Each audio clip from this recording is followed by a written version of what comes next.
అందుకే తెలంగాణ రాష్ట్ర ప్రభుత్వం ఈ రాష్ట్రంలో ఇంతకుముందు మహిళా వేధింపు కార్యక్రమాలు పట్టణాలకే పరిమితమయ్యేది,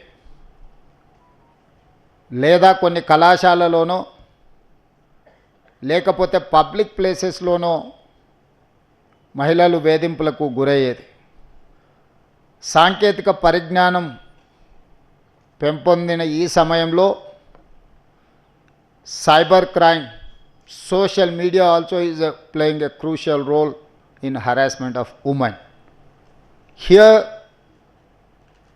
we have to take some responsibility.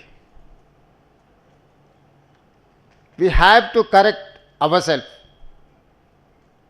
మనల్ని మనము సవరించుకొని మన బాధ్యతలను మనం నెరవేర్చాల్సిన సందర్భం వచ్చింది.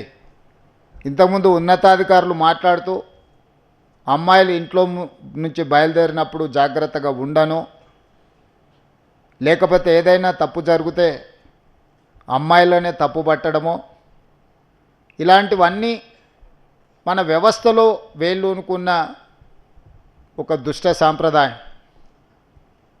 అదేవిధంగా ప్రభుత్వాలు మహిళా రక్షణ కోసం చట్టాలు చేయడం, మహిళా రక్షణ కోసం పోలీసుల పర్యవేక్షణ చేయడంతోనే మన బాధ్యత అయిపోయింది అని భావిస్తే మన బాధ్యత పూర్తి అవ్వలేదు.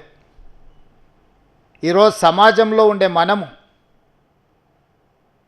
చట్టాలను చేయడము, పోలీసులు పర్యవేక్షణ చేయడమే కాదు, ఒక సోషల్ రెస్పాన్సిబిలిటీ మనం తీసుకున్నప్పుడే ఆ సమస్యకు పరిష్కారం దొరుకుతుంది అని చెప్పి నేను భావిస్తున్నా. Social responsibility